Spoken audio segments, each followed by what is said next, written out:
Pirmas dublis. Tai nepykit, jeigu kas ne taip.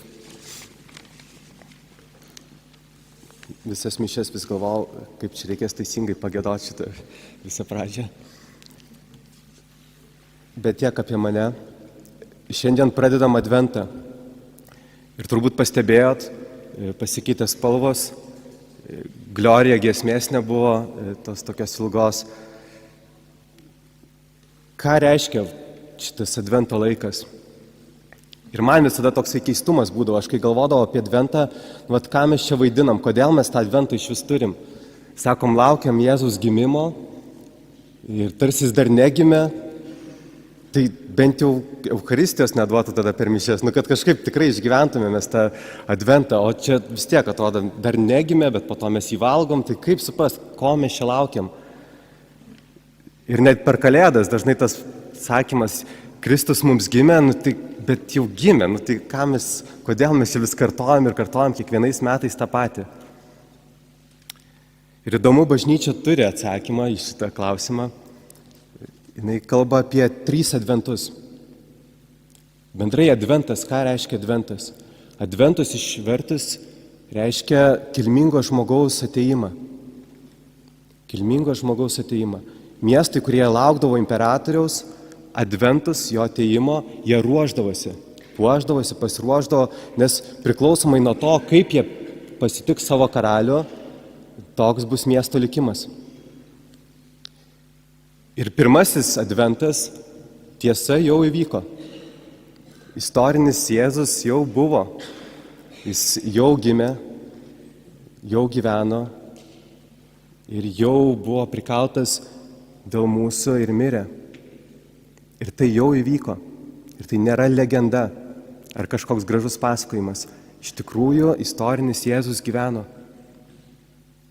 Bet tai pirmasis adventas. Antrasis adventas yra tas, kurio mes laukiame. Ir kuris buvo šiandien, apie kurį mes klausėmės Evangelijoj. Jog Jėzus dar ateis. Ateis teisti visų. Ir kuomet bus suskaitytos visi mūsų poelgiai, viskas, jisai grįš garbingai. Bet yra trečiasis adventas.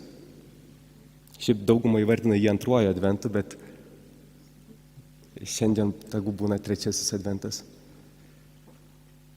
Trečiasis adventas yra apie tai, kad visa tai, ką mes čia švenčiame, visa tai, ko mes laukiame, kad tai taptų tiesa manyje. Kad adventas, kurį mes kiekvienais metais minime, kad jis taptų mano tiesa. Ne tik bažnyčios tiesa, kurią mes nuolatos išpažįstam, bet tiesa manyje. Panašiai su tikėjimo išpažinimu, kurį mes kiekvieną kartą sekmadieniais išpažįstame, tikiu į Dievą Tėvą visagalę. Viena vertus tai gali būti tiesiog gražūs žodžiai, tam tikros tikėjimo tiesos, informacija, kurią žinau. Bet yra skirtumas, kai tai tampa tiesa manyje, kuomet Kristus iš tikrųjų tampa mano gyvenimo viešpats. Ir tai yra trečiasis adventas, kad viešpats ateitų į mano širdį. Bet čia susidurėme su tokiu sunkumu, susidurėm su savo ribotumu, kad taip gražu, kad Jėzus ateina,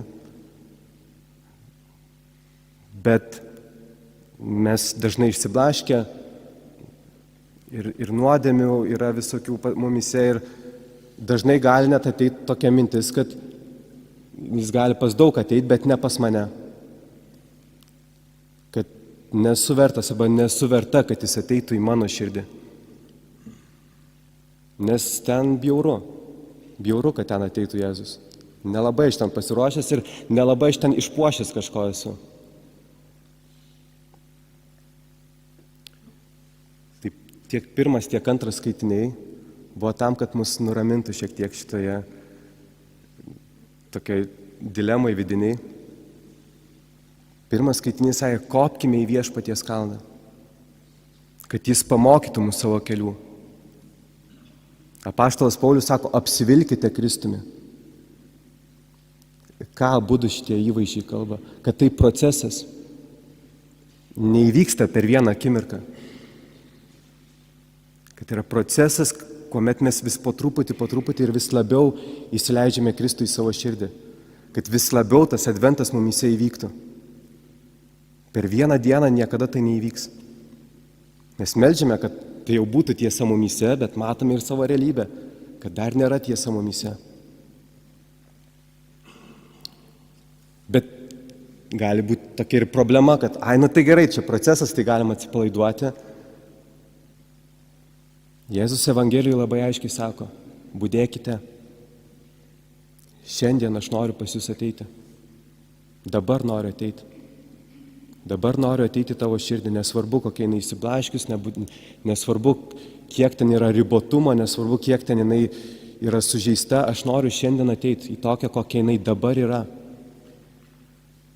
Ir dabar noriu ją gydyti. Dabar noriu joje gimti.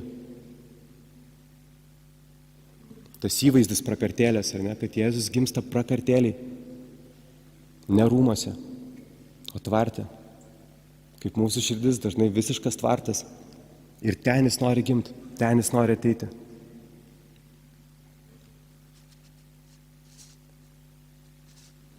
Biblija pasibaigia tokiais žodžiais.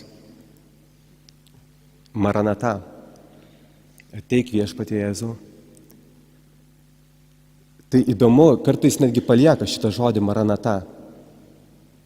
Hebrajišką žodį, nes jo nelabai išeina išversti. Nes matot, viena vertus mes galime versti į ateik viešpatie Jėzau. Kita vertus šitas žodis gali būti viešpats Jėzus ateina. Bet tuo pačiu gali būti, kad meldimas viešpatie ateik į mano širdį. Arba kad viešpats Jėzus jau atėjo. Kad šiame žodyje yra visos tos realybės apie mus. Mes žinome, kad Jėzus buvo atėjęs, meldžiame, kad jis ateitų ir tikime, kad jis jau atėjo į mus, kad jau yra mumise. Bet kaip praktiškai, kaip dabar praktiškai išgyventi tą adventą, kaip dabar mums kažkaip jį įsileisti į savo širdį. Bažnyčia siūlo 3 tokius įrankius. Pasniką. Pasnikas gali būti maistu. Ir sakysit, bet čiagi senovė, čia kažkaip seniau ten pasnikaudavo žmonės. Bet žinokit, yra kažkas, kai aš tikrai apsiriboju, esu nepavalgęs. Yra, kažkaip mane priverčia tas alkanumas, alkis, priverčia galvoti, kad jo, dabar yra kažkoks ypatingas laikas. Aš laukiu Jėzus. Bet pasnikas gali būti ne tik nuo maisto, ypatingai vaizdais. Mes turbūt daugumą čia turim naršymo tokią problemą. Tie trumpi video 7 sekundžių, jie tokie būna kartais taip įtraukia, kad net pasimiršta laikas. Pasnika nuo šitų trumpų video. Pasnikas nuo garsų. Yra tokia kartais problema, kad mes vis bandom kažkaip visą tylą užkirpti garsais. Ir tiek daug tinklalaidžių, tiek daug podcastų, tiek daug muzikos, kad reikia kažkaip tą informaciją vis gaut. O pabandyti, pavyzdžiui, mašinoje važiuoti tiesiog tyloj. Arba autobuse važiuoti tiesiog tyloj. Nieko, net neįsidėti jokių ausinukų, tiesiog važiuoti tyloj. Ir tai yra tam tikras savęs apribojimas. Nėra lengva, pabandykit šią savaitę, tiesiog važiuoti tyloj. Kas esate įpratę, ypatingai visai būti su ausinukais, pabandyti tiesiog būti tyloj. Kad Jėzau dabar tau šitą laiką dovanoju. Pirmiausia, pasnikas. Malda. Kad šis laikas, advento laikas, 4 savaitės yra gilesniai maldai, kvietimas gilesniai maldai.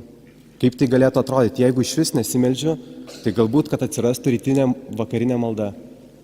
O jeigu jau meldžiuosi, galbūt kažką naujo. Pavyzdžiui, perskaityti mišių skaitinius sekmadienį prieš mišias. Pabandyti pasiskaityti, pasižiūrėti, ką man sako Dievo žodis šiandien. Pasnikas, malda ir išmalda. Yra tokia malda kolekta. ją kunigas skaitė. Dažniausiai nieks jos negirdi. Jis visada būna kunigas perskaitojo, bet nieks jos negirdi. Kodėl jinai vadinasi kolekta? Nes jinai tarsi apibendrina visą tai, kuo mes gyvensim šią savaitę, į ką bažnyčia kviečia gyventi šią savaitę. Ir kodėl būtent apie ją dabar kalbu dėl išmaldos? Nes kartais su išmalda būna ypatingai per adventą, kai daugybė akcijų. Ir kam čia paaukot, kam čia dabar kažkaip duoti tą savo gerumą? Ir šita malda kalbėjo apie tai, kad turėtume ryžto teisiais darbais pasitikti ateinantį Kristų. Kad visas mūsų maldos, visi mūsų pasnikai vestų mus į didesnę meilę. Kad turėtume ryžto mylėti. Ir jo rankos vedamiems pasiekti dangaus karalystę. Kad jis mums parodytų, o kam reikia duoti. Kam būtų dabar teisingiausia duoti. Tai adventas jau prasidėjo. Melskime, kad jisai įvyktų ir mumyse. Kad Kristus ateitų į mūsų širdis.